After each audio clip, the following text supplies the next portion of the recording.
So, can y'all hear me? Okay. We're friends, right? I consider all of us friends. Well, I think we need a social media op, and we need to take a selfie. Is that okay? Is that okay? We consent. Is everyone okay with that? Yes? All right. Awesome. So, I'm going to use my very short arm to try and capture all of us in a selfie. And after that, we're going to take a video. Yes? All right. Let's try this. On 3, we're going to say next gen power. Ready? 1, 2, 3. Next gen power. Great. One more time. We're going to do next gen power on 3.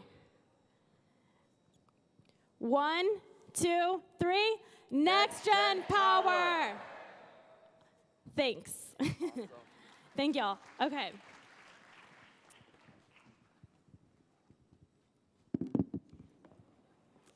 To transition to our closing. It has been an amazing night.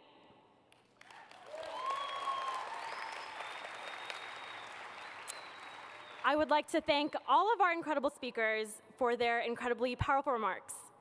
I hope you're able to take home some point of action and contextualize it to your community and to the issues that you're passionate about. In closing, I'd like to reflect on my own journey as a Parliament seasonal staff member, as a UN representative, and NextGen co-chair.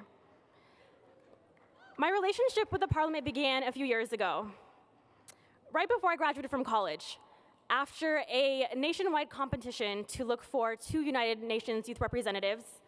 I, along with my friend Tahil Sharma, were selected to serve as the 2 US youth reps. I went from organizing interfaith service projects on my college campus to becoming an advocate for interfaith action and youth inclusion on a global platform during UN World Interfaith Harmony Week. It's been awesome. But mostly as a young Muslim woman, the Parliament has been instrumental in my own development as an interfaith leader committed to defending human rights around the globe. So, learning from the wisdom from those before us, we, as the next generation, set out to commit to the 7 following goals. Number 1, mobilizing faith and spiritual communities to end gender-based violence and abuse. 2, making global education a priority and an opportunity for youth around the world. 3, developing youth knowledge of and responses to the realities of climate change. 4, establishing faith-based responses to religiously motivated violence and hate. 5, empowering young people within religious and spiritual traditions. 6, mobilizing young people and religions to focus on social justice. And finally, mobilizing young people to support Indigenous youth.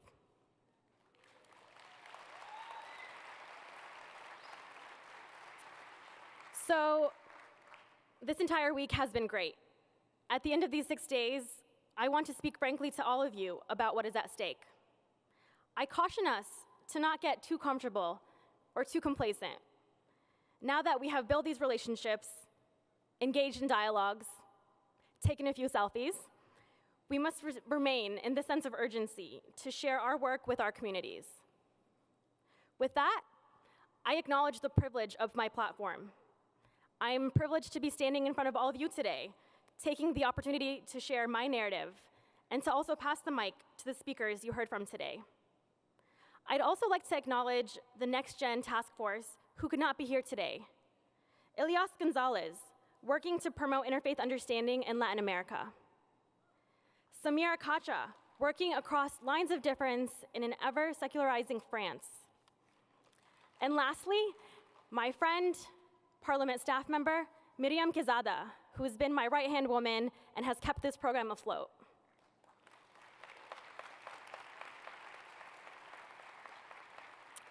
I hope that we can acknowledge the importance of moving beyond these limited dialogues and the silos of interfaith work where we usually just pat ourselves on the back. The legacy that I hope the next generation leaves behind is not that we're leaders in the future, but that we're leaders in the now. Thank you. So, we, the next generation, commit to the promise of inclusion, the power of love, pursuing global understanding, reconciliation, and change. We, the next generation, commit to honoring the wisdom of those before us and those among us. We, the next generation, call upon all of us committed to our shared vision to build a religiously diverse society that listens to each other and supports each other. And finally, it is my hope that our legacy left behind is less talk and more action. Thank you.